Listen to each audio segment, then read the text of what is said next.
The internet is full of rabbit holes. Some are funny, some are pointless, and some are just weird late night distractions you forget about in the morning.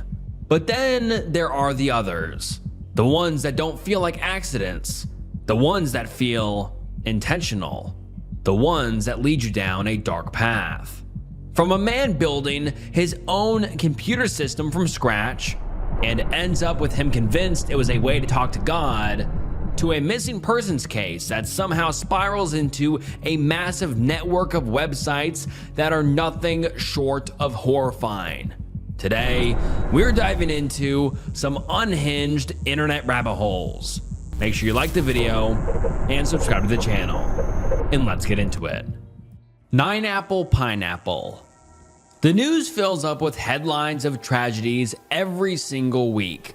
After time, a lot of us can become numb to it. Another victim, another day. It's sad, but it's true. We may think about it for a couple of hours and then the feeling fades. But what happens when disaster strikes just around the corner? When it happens to our neighbors? When it's down the street? Or just next door? This is how the residents of Woombai in Queensland, Australia felt on December 7th, 2003. The day that a young boy named Daniel Morcombe left home around 2 p.m. and never returned. Just 2 weeks before Christmas, Daniel was waiting for a bus into town so he could buy some presents for his family.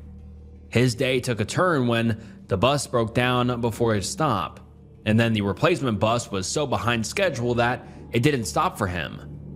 Daniel was patient and had no issue waiting, but that wasn't his problem.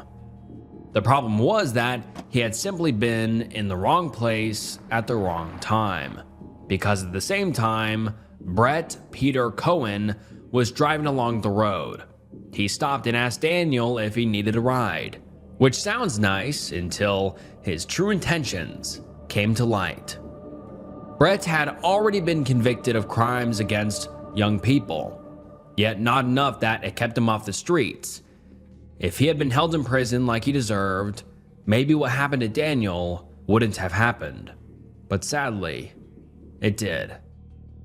Instead of buying Christmas gifts on December 7th, Daniel was assaulted and murdered. The thing is though, this took a long time for law enforcement to figure out. They didn't arrest Brett until 2011, 8 years later. In that time, Daniel became one of the most investigated crimes in Australia's history. There were hundreds of thousands of dollars in rewards to find him, and the whole country sat biting their nails in hopes he would return home, safe and sound. Especially the people of Queensland. Even after the case was put to rest and the family got justice, this story stuck.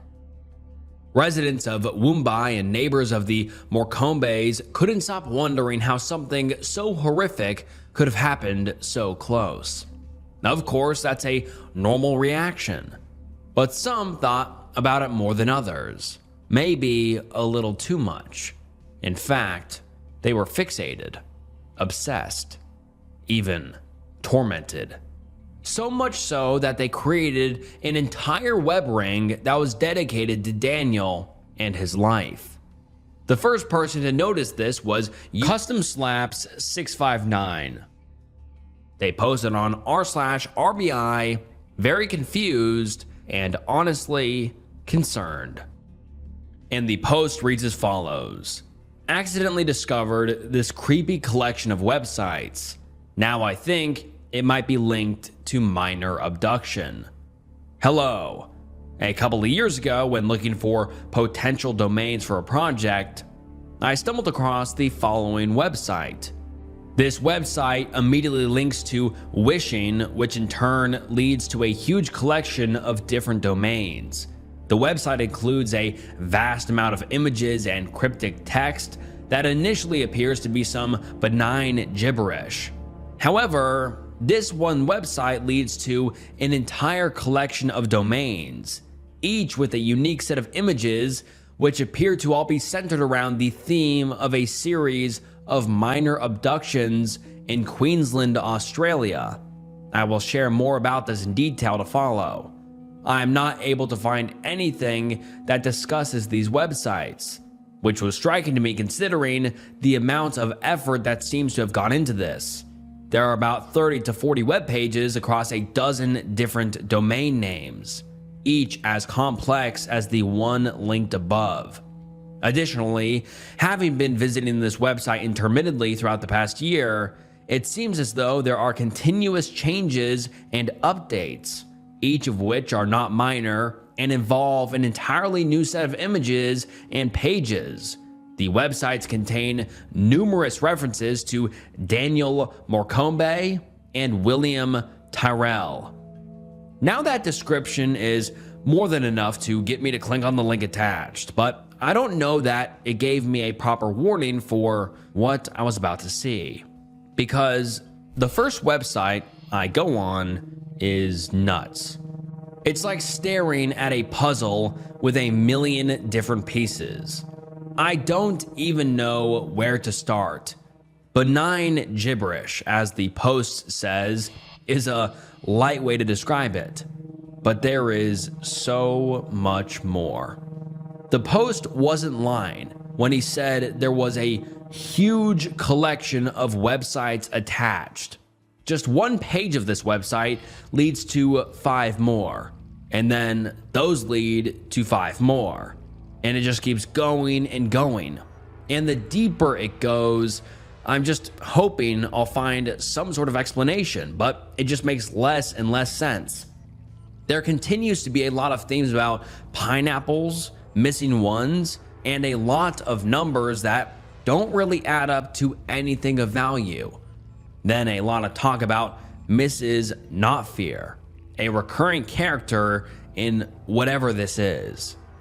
Sometimes when mentioned, there's a picture alongside it of a life-size mannequin that's dressed in a bright pink nun costume, along with sunglasses and a long black wig that's styled into 2 braids.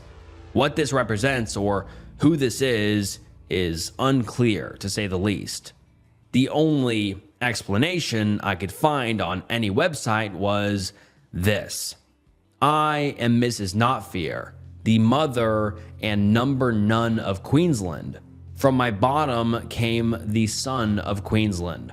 I told him to go away, but the son of Queensland will always return. He is always embarrassing me, pretending to be a stuffed pineapple in a wheelchair who can't support us anymore. So that doesn't help us much, but clearly whoever this is based out of Queensland and has some interest in pineapples, which is important to note for 2 reasons. For one, Queensland is where Daniel was murdered, and also the bus stop that he was kidnapped at was about 1 mile from a tourist attraction known as none other than the Big Pineapple. So already, this is connected to Daniel, but it becomes more evident when I start to notice there's photos of him hidden everywhere. In the letters, and in the background of photos. It's almost subtle, but the creepiness is not. It's not just the pictures that are a bit freaky. Again, it's all the themes about the missing people and how the writer talks about them. Like this one picture of an old, rusty black car. Nothing special, except for the words written over top of it. Have you seen this car in Queensland? This is the naughty car who took away all the little ones away from Queensland. This was something that caught the eyes of other viewers who were also trying to figure this out. Like the post that I read earlier said, Daniel was not the only case mentioned. There's also a lot of talk about William Tyrrell, a 3-year-old child that went missing in 2014. This happened pretty far away from Queensland, in Kendall, New South Wales, but in Australia, regardless. Unlike Daniel, William was never found, and neither were any remains. Law enforcement eventually just presumed him dead, but during the investigation, there were 2 vehicles of interest, a white station wagon and an older style gray sedan. Two cars that repeatedly show up on these websites. Of course, the description that police give is vague, and there are lots of cars that could fit that, but it's enough that having a picture of a car even similar to that on the site is suspicious, especially with the cryptic talk of it being what took the kids away from Queensland. Like, even if it's not about William, it's still incredibly shady. It's enough to freak people out, really freak them out. So they start really digging in order to find out who's behind all of this.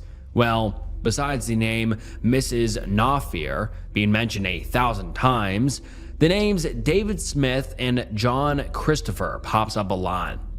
After some searching, you'll find an article from ABC Queensland about David Smith, a local resident who wanted to help the RFDS, a service that provides aeromedical care to the state. But what's important is that the article mentions that David Smith decided to try and raise thousands of dollars for this, along with the help of his carer, John Christopher. In the article is a picture of David, one that actually shows up on these sites often. So once people finally had some sort of identity for who is behind all of this, it gave an opportunity to find some real answers as to what the hell was going on. Because the article implied that David is disabled to some capacity. Users decided to email John Christopher with their questions. His response was this: "Hello. 9Apple was a trademark I applied for around 1997. The Apple Computer Company of California unsuccessfully attempted to prevent me registering it in 1998. I was using it as a fundraising character for the Royal Flying Doctor Service, then for the Multiple Handicapped Association of Queensland, and for the Daniel Morcombe Association from 2009. The foundation is working on a movie called Where is Daniel Movie, and offered to include fundraising helpers in the movie. I have been authorized by Daniel's parents to arrange projects for their causes. I have more sites than I can remember, but mostly focusing on missing kids. My latest site is Police Circus. Most of my sites are not promoted, and I use them for future reference to my endeavor to produce a movie, Missing Figures. William Tyrrell is still missing from New South Wales, not Queensland, and they need all the attention they can get to continue their search. It took 10 years to find Daniel. My sites have been around since 1998, and only now am I receiving my first inquiries. You are one of 6 inquiries recently. We'll answer more if required. Kind regards, Jonathan." But that's not it. There were others who emailed questions. There were a lot of questions to be asked. Another email sent to him mentioned all the attention this got on Reddit and other platforms, and he responded like this: "I've just gone through the Reddit Investigation Bureau circus on 9Apple Pineapple and Mrs. Knopfier. Very interesting, but I see them as being the abusers because they are the ones portraying kids in their warped imaginations and egging each other on with their fantasies, stirring up people who could set out to do something bad to minors. In other words, it is their own voyeuristic approach playing amateur detectives when we have professionals to deal with such. There are no complaints from the people they have posted my photos of. There has been no one popping around to see me. The police know what I do. They are not investigating me. I am a retired youth and disability support worker dealing with minors on ICE, depressed, missing, etc. The police have handed me kids to help them because I know my job and I have a good track record dealing with kids' welfare since 1982 in Queensland." Now, some people accepted this as a nice, relieving conclusion to this big mystery, even going as far as commending him for his passion and desire to help kids. Some even continued to talk with him, In fact, they developed a sort of friendship with him. When having back and forth email conversations, he revealed more about the purpose of the sites. He's mentioned to me a few times that the websites are my therapy. He never meant for them to be viewed by anyone, but this all just sort of happened, lol. He's fine with it though. He's happy all the hype is over. As of yesterday, he told me he had 50,000 views on one of his sites. Crazy stuff. Okay, so I definitely agree with the last part of that comment. It is crazy stuff. And that's what makes it so hard to wrap my mind around John's explanation. Therapy makes sense. That's understandable. Watching kids go missing in your own neighborhood can be deeply upsetting, and everyone deserves an outlet to process that. But what about the other reasonings? He says these sites were supposed to be used as fundraising strategies for multiple things, including getting the Where is Daniel movie made. Two things are confusing about that statement. First off, he says pretty much right after that these sites were never meant to be promoted. Well, how is someone fundraising for something without promoting it? But besides that, how in the world would these sites possibly attract anyone into supporting any foundation? Not only are they objectively creepy and disturbing, they don't even make sense. At no point while looking through Big Pineapple did I ever think it was meant to be promoting anything, let alone helping to find missing kids. I don't know. After reading those comments, I went back and did a double and triple take on everything I just went through. And nowhere did I see a passion for helping children. Maybe distraught over what happened to kids like Daniel and William, hopelessness at stories like that, and trying to find a way to make sense of it. If John had just said everything was therapy, this would be more believable, but trying to play it off as a promotional tool just makes zero sense. But he's not making the movie up. There was a movie titled Where is Daniel that was in pre-production. It was to be based on a book written by Daniel's parents and backed by the Heritage Foundation. They unfortunately never got the amount of money needed to make the movie, so they couldn't proceed because of that. So it's a real thing, and John does mention it often on his sites, kind of at least. In the middle of all the gibberish, he has a picture of a boy about to walk into a large pineapple with the text saying, "The Smart State movie is about the little ones who are missing. Day for Daniel, featuring real Queensland pineapples, numbers, and people." And then on the photo it says, "No, Daniel, don't enter the big pineapple." He never actually says the real name of the movie, Where's Daniel, or the fact that it was produced by the Heritage Foundation, not Smart State Movie. At no point does he use actual media from the movie. And on top of that, his name is never mentioned in any article about it. Daniel's parents only really mention Rod Hopping and Tony Abbott as supporting the film. It's not like anything on the sites would actually be helpful in promotion anyways, but it doesn't seem like the Morcombes are even aware that they exist. All this to say, there were plenty of people that weren't buying the email John sent.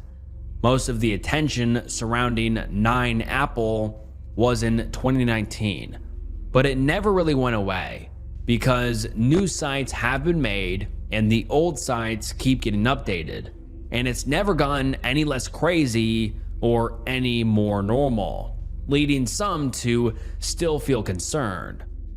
On February 10th, 2026, user NoOven315 brought it back into the light on r/Internet Mysteries. Their post reads as follows.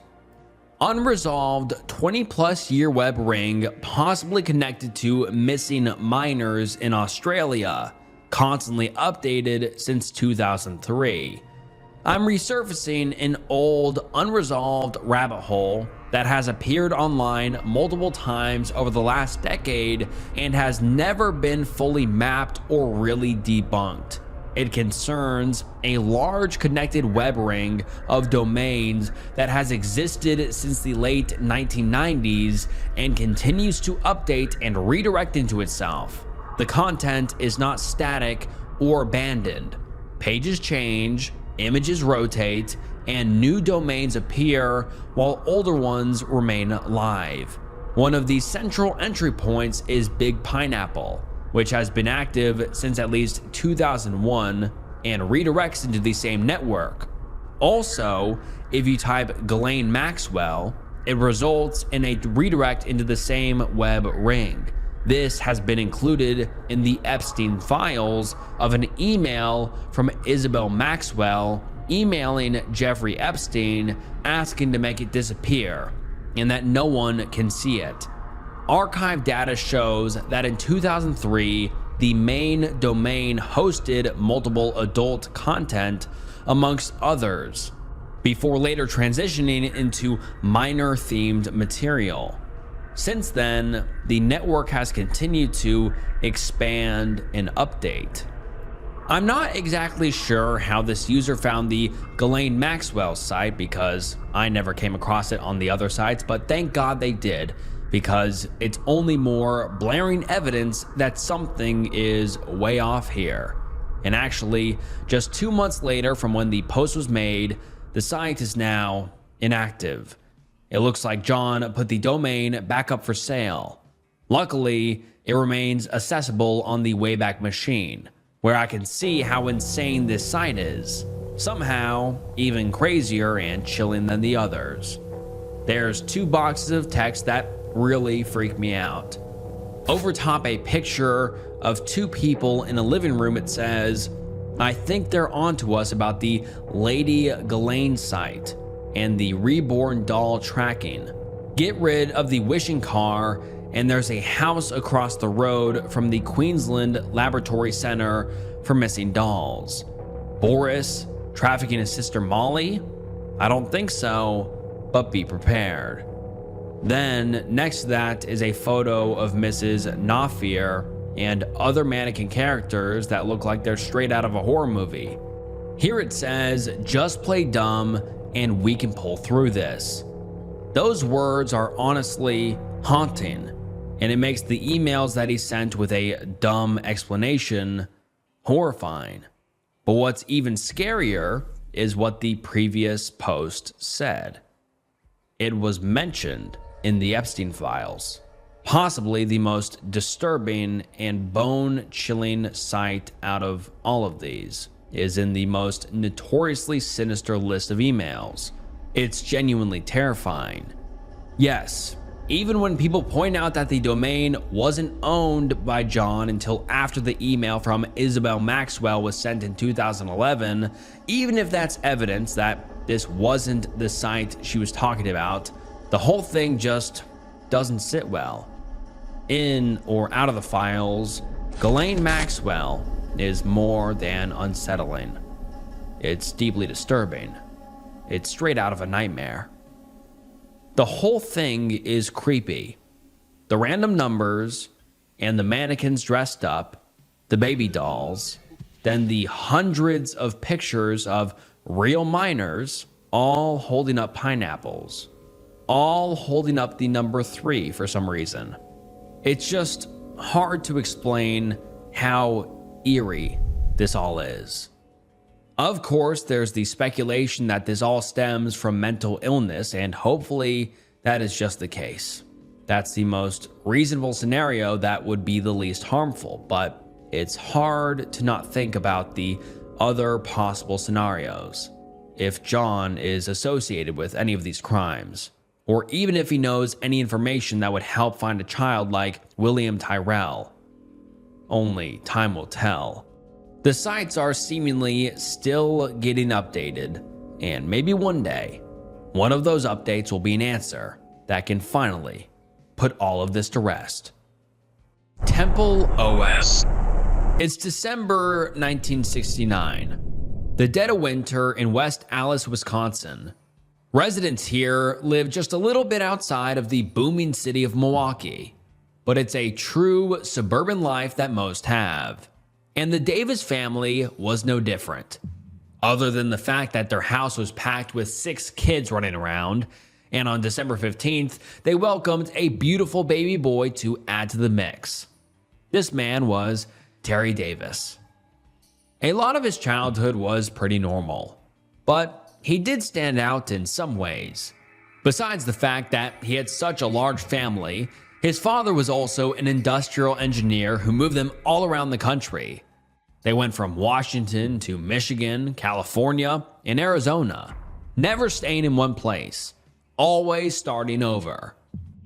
This kind of life for a child can feel unstable, never keeping the same friends, moving houses, moving schools. And while all of that was true for Terry, there was one thing that remained the same wherever he went. This was a love for computers. As soon as he could learn to read, Terry was obsessed with them. Starting in elementary school, he used an Apple II, which were a series of microcomputers. Then, as the years went by, he moved on to using the Commodore 64, a home computer that was very popular in the 80s. It was especially known as a platform to learn programming, which is exactly what Terry did. In high school, this is where he started to learn assembly language, and that was just the beginning. Once graduating high school, he went to Arizona State University and got a degree in electrical engineering. With that, he got a job at Ticketmaster, where he worked on VAX machines. Those are mini computers that are often used for research and business transactions. At this point in his life, Terry's a regular guy who's using his computer skills to make a very practical career for himself. And that is it. Terry is smart and good at his job, but there's only so much he could do there. And what most of the people around him don't realize is that Terry has potential for far greater things than what Ticketmaster can offer him. Because really, Terry is brilliant. In fact, he's pretty much genius. This really came to light in 2013 when he completed what he calls Temple OS. It's an operating system that he started making in 2003. So yeah, this took him a decade to finish. But for anyone that knows a thing about computers, 10 years isn't actually that long for what he accomplished. An operating system is what that computer runs on. It's what's in between the hardware and the programs that someone uses on a computer. A familiar example would be Windows. Temple OS runs on a programming language called Holy C, written and developed completely by Terry. It has over 120,000 lines of code. For some, this may not sound like a lot. It may even sound like a foreign language. But take a look at any programming subreddit or online community, and users say the same thing over and over again. Terry Davis is the smartest programmer who has ever lived. He's an inspiration when it comes to his godly programming abilities and knowledge. Designing an operating system plus compiler is a huge feat, especially back then when we didn't have all the resources that we do today. Like, no matter how you cut it, he was a flawed genius. Then again, geniuses tend to be unstable in some way. And that last comment is not unique. In fact, it's something that's mentioned often by others. What is it about Terry that's unstable? Well, keep scrolling through posts about him, and it won't take long to figure out. He wasn't just well known for his achievements, he also had some polarizing opinions, and a pretty controversial way of expressing them. Take, for instance, this video he made where he's just talking to himself until a black man walks by. Without hesitation, he says hi and uses the slur. You know, the one that a white person should never use. Obviously, this is incredibly offensive for the guy walking by. He stops and confronts Terry. Despite him being pretty aggressively angry, Terry defends himself and makes it seem like he did nothing wrong. The video ends before I can see what ended up happening, but at no point does he apologize. This isn't a one-time thing though. In a majority of the videos of him, he repeatedly uses these types of slurs in offensive language, mostly against African Americans. Now, this is clearly not okay. Racism isn't an excusable thing. At no point should anyone be defended for using such vile language. Admirers of Terry don't deny this, but many offer an explanation for this behavior. But to explain, we have to go back to March of 1996. Prior to that time, Terry identified as an atheist. Despite being raised Catholic, he formed his own opinions, which included that there was nothing outside of the material world, but something changed that year. And when faith in a higher power entered his life, so did the onset of something else. Something terrifying. Something that would destroy his life. It began with one manic episode that was so out of control, he was admitted to the psych ward. Then 6 months later, he would return. And another 6 months, the pattern repeated itself. And as time went on, his mental health continued to fall apart. Quickly, he started to believe that people were following him, including the CIA. Not only that they were following him, but that they could be even seen in pitch black because they glowed in the dark. He said, "The CIA N-words glow in the dark. You can see them if you're driving. You just run them over." This fear and paranoia intensified so much that he ended up taking a drive. This drive would be hundreds of miles, but with no destination. He just drove south, endlessly. That was until he grew so anxious again. This time because he thought his car radio was communicating with him. He took apart his car to try and find tracking devices that were put in there. And when he came up with nothing, he left his car on the side of the road and threw his keys away in the desert. He was desperate to get away from the voices in his head, and for a while, he felt better. But then a cop passed him, and out of concern, they put him in the passenger seat to take him somewhere more safe. The problem was that Terry didn't feel safe anywhere, especially not in this cop car. He needed to get out, and the fact that the car was literally in motion didn't matter to Terry. He escaped and jumped out anyway. Luckily, he wasn't too injured. He only broke his collarbone, which isn't nothing, but it could have been worse. But Terry didn't feel relieved. No, he was now in the hospital, and fear immediately came back. He misinterpreted artifacts in his x-ray as alien artifacts, and that was enough to send him running again, as he was running away from things that were only in his head. He managed to attempt to steal a car, get arrested, and go to jail. And then, when failing at a prison break, he was again put into a mental hospital. Here, he was finally given a diagnosis of bipolar, but later on, he was declared to have schizophrenia. It may have been this that led to some healing for Terry, because after this last trip to the psych ward, his turmoil and paranoia calmed down a little bit. Or I guess, it just became different. I was genuinely pretty crazy in a way. Now I'm not. I'm crazy in a different way maybe. I'm not especially proud of the logic and thinking. It looks very young and childish and pathetic. In the Bible it says if you seek God, he will be found of you. I was really seeking, and I was looking everywhere to see what he might be saying to me. This was in 2003, when he began creating Temple OS, and this was no coincidence. A first glance at Temple OS, and a user may think it's just a retro-looking platform to play video games, as well as upload original games yourself. In fact, Terry designed it so people could use it for coding projects, altering the OS however they wanted, but that wasn't why it was created. He designed it to be the third temple from the Hebrew Bible, which, although has never been built, is a sacred space for Jewish people. And the hope for rebuilding goes hand in hand with the idea that one day the Messiah will bring universal peace.